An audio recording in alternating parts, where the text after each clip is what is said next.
Here is supposed to be a sacred resting place of our ancestors on the island of St. Statia.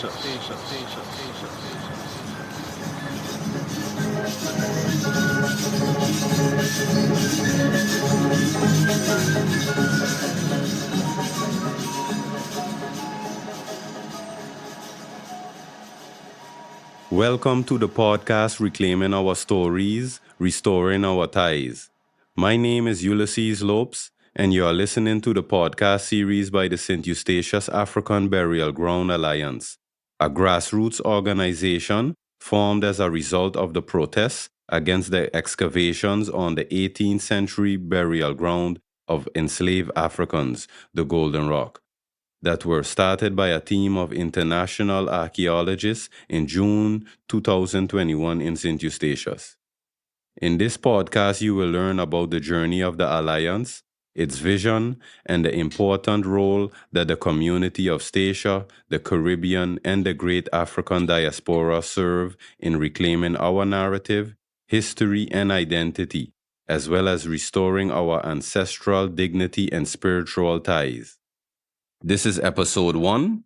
Today we will talk with Kenneth Cuvalay, who is the president of the St. Eustatius African Burial Ground Alliance, and Derrick Simmons, a member of the Alliance and the one and only African anthropologist from the island of St. Eustatius.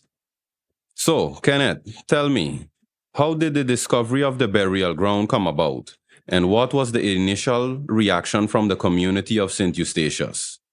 Well, thank you for having me here today, Brother Uli. Before I answer that question, I would like to also make a very important statement in relation to our ancestors. Ancestors, give me your hands because it is through you we come into being.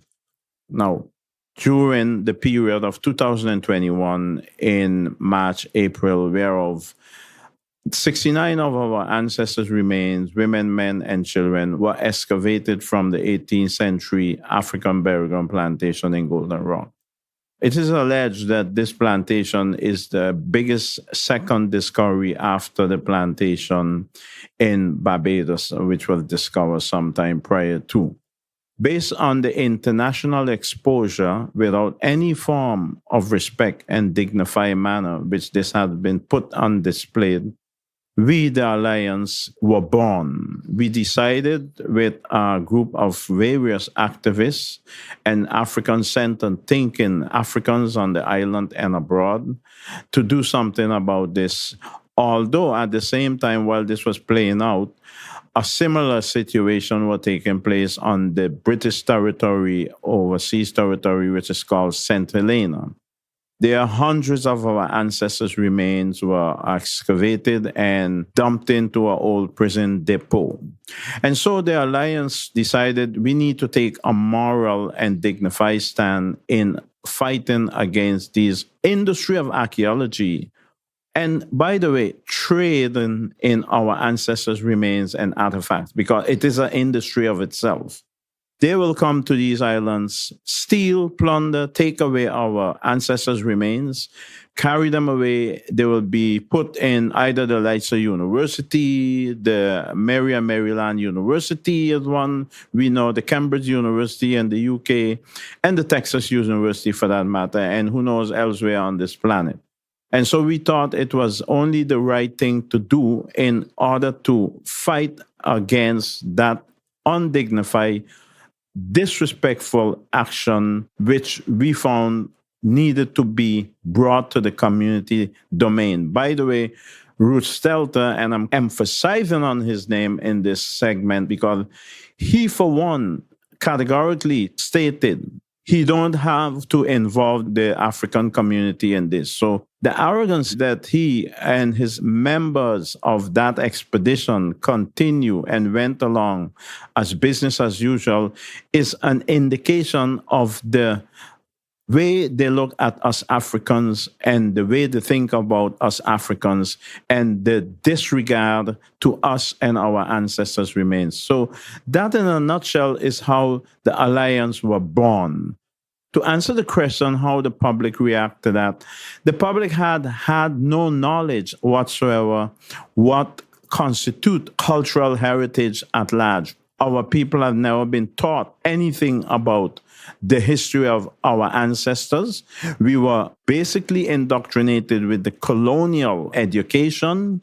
So, in this regard, when it comes to our community, it's been a challenge to bring some level of understanding and insight to what all of these issues are about and how these issues are related to us, not only on Statia, but in the regional level and from a global perspective. Because at the end of the day, the trafficking in our African ancestors and the enslavement of them has to do with the Middle Passage, whereof it does not only entail citizens coming from Statia. The question we need to ask ourselves in many cases, how did we end up as African descendants on Statia in the first place? Statia was one of the most important port of arrival, bringing our ancestors from the Horn of Africa to discharge them in the fort there where we have called today Fort Amsterdam, to be locked into a building, to be relocated and to be distributed throughout the rest of the Americas and the Caribbean. Yes, that was definitely a powerful reason for the starting of this burial ground for the Afrikan Diaspora here on St. Eustatius and abroad. So, Kenneth, what does this alliance really stand for?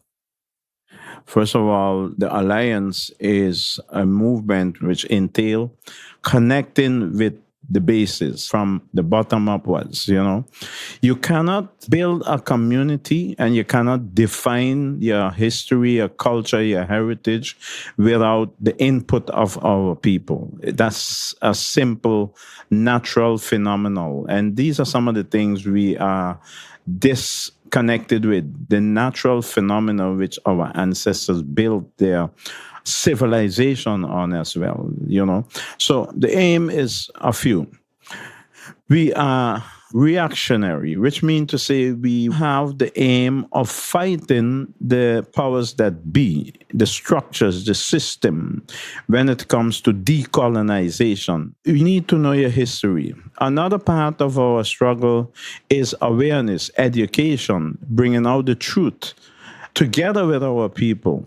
This is what our ancestors were about. This is what we are about. Whether or not we like it, from a spiritual, deep, strong point of view, the actions you display and perform today has to do with your ancestors. I said earlier at the beginning of this segment, ancestors, give me your hands because it is through you we come into being. When you understand these wording, it means a whole lot. You could have never be into being with everything which has to do with your ancestors today if you did not come through them.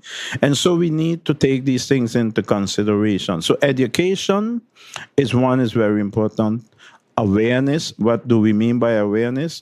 Awareness is having dialogue, including the community, bringing the community together, having discussions with the community about how the education which we've been taught is not the right education in relation to we as a people.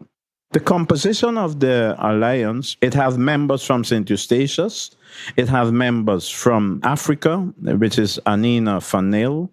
It has members from the US, and it has members in Europe as well. And we are a group of African people together, African descendants, which are reshaping, rewriting our own history and our own narrative. In other words, we are correcting the misconception or the misleading form of history when it comes to our existence today.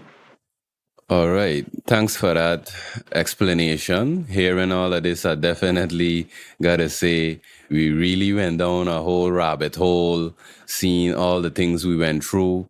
Right now, trying to figure out all of this again. Like you say, the youths not being educated right on this matter. I can testify to that as well. A lot of the stuff that we learned in school didn't give us enough information about our own heritage. It mostly spoke only on the European countries, a little bit about Caribbean history, but nothing much to give you an understanding about yourself. So that definitely is something I had to dive in for myself, get into a lot of books about the island and about the diaspora here in the Caribbean, as well as those in Africa.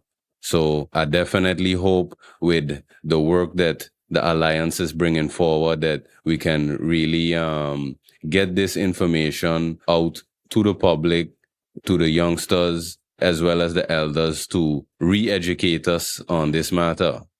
So as far as this fight for justice, I know it hasn't been easy seeing the challenges what we have, but what are some of the challenges that the Alliance has faced so far, Derrick? Thank you, Uli, for that question. As a member of the Alliance, for me, it have kept me grounded. And like what Kenneth spoke about earlier, is that we constantly remind each other about our ideals, what the organization stands for. And to me, it's a very important steps that you take. And sometimes it has been long discussions, and we have lost members along the way because I believe some people underestimate the influence of a colonial system. Being part of a system where basically you make your income, sometimes you have to make that choice whether you have to make a living or give it up for your ideals. And it's difficult, and I don't hold anyone accountable or anything against them for the choices they make, because there's a saying, how deep someone's pocket is. And those are challenges sometimes we face, and often you hear the word activist. How I see the word activist, everyone is an activist. If you're not an activist, you're not alive. You're not doing anything. So if you're an activist, basically you are standing for something. So sometimes you have to become more active. Then people see you, hey, that person is an activist. They are standing for something. If you don't stand for something, you will fall for anything.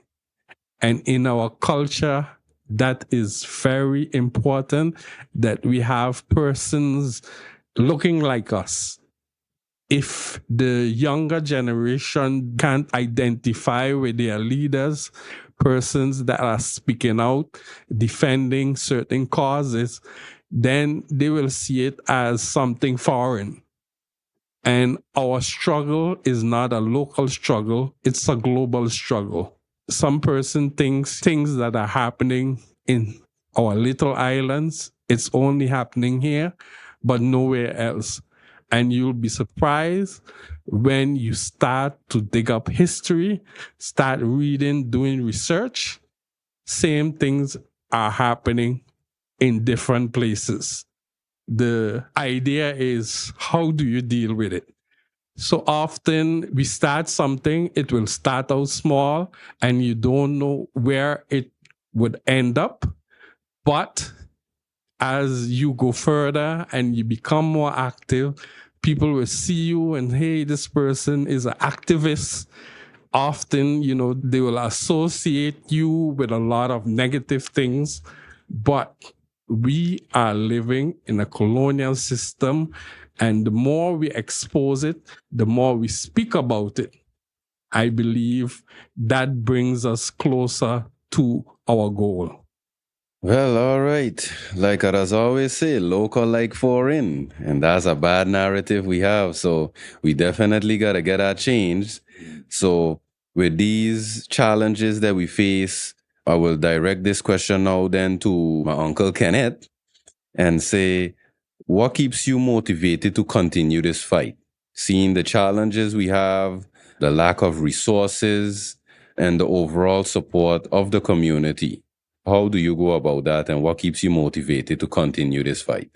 Well, it is my deep intrinsic feeling and belief, whereof I'm inspired by the spirit and strength of our ancestors, and also my research over time, looking into our history. Because we speak a lot about past slavery, this, that. I'm of the opinion we are still enslaved in so many ways. The only thing we have not really realized it. The mere fact that we are chronically and systematically underdeveloped as a people in every community throughout the Caribbean or elsewhere. Our great resources and richness, which is being still stolen from the motherland Africa, which keep the Western world afloat, because without our richness, they don't exist. Sometimes I even tend to say I could understand the barbaric crimes they always intend to inflict on others, because when you look at the lifeline of the Western world to survive and live, nothing which they live on is theirs. Oil does not come from Europe. Oil does not come from the US the way it is in Africa.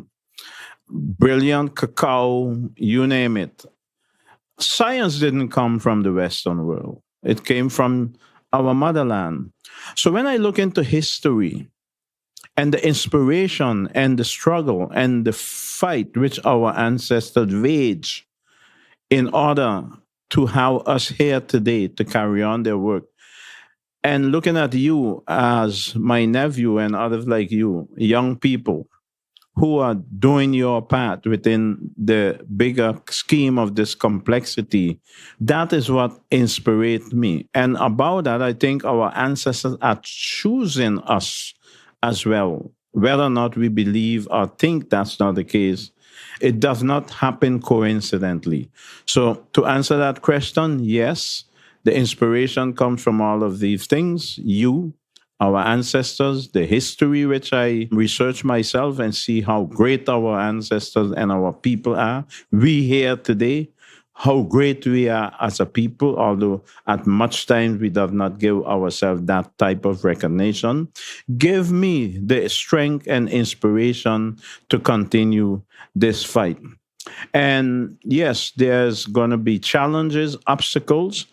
I also tend to see the challenges as a strength of itself, because when you want to get me out of the ring, it only inspires me more to demonstrate that I'm not going to go out of the ring on your conditions. So that strengthens me as well.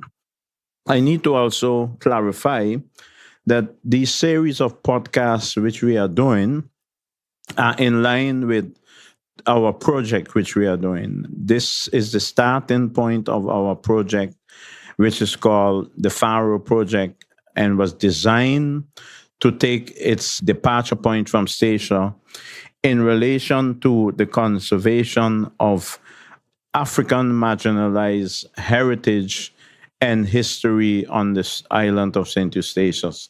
Additionally to that, I would like to read a short sentence in relation to reburial, because the struggle, and Uli asked me a while ago about the obstacles, the struggle, the things we are up against, the odds. Now, it took us, I think, when we started out our struggle, 400 plus days before the local authorities even answered one letter to us at the time. We brought UNESCO on the island to show them the contrast of the colonial protected sites and preservation of those sites, contra that of the destruction of our ancestor site, places like the Godet African Burial Ground Plantation. They tried to hide that from UNESCO, but a day before that, we was on the site. So we were able to give UNESCO a quite broad view of all of the contrast between colonial protected site and that of the neglect African sites on the island. So those are some of the obstacles we are up against many times, the powers that be. who actually remain to be an obstacle because you're not adhering to the powers that be. And that's why we emphasize on the community. What the community don't know, it is their rights to define their history, their heritage as such, and to give consent while being involved in anything going forward when it comes to development of their history, their heritage, and their island at large. And most of the time, our community does not realize that. So we are talking about now the following struggle is the reburial of our ancestors. But that goes along with the following statement. Memory has the power to heal. It nourishes our sense of belonging. It is the basis of community foundation, and it teaches us what we are capable of, what power we possess. Moralization is the essence of our humanity, our ability to influence and understand narratives of our collective past stems from the relationship between memory and community and power. This has been stated by Professor Michael Blakely, an anthropologist as well, an African anthropologist. So when we speak about community again and the struggle which we are in, we cannot do it as an alliance without the community coming together and be part of this struggle. It's entail the community. Everything we stand for is the community, and that at large going forward, especially the younger people of this community, is so essential to have on board during this journey going forward. Yeah, I definitely agree that the community has to be part of this, seeing the challenges you just mentioned, having your own supporting you in this movement definitely goes a far way.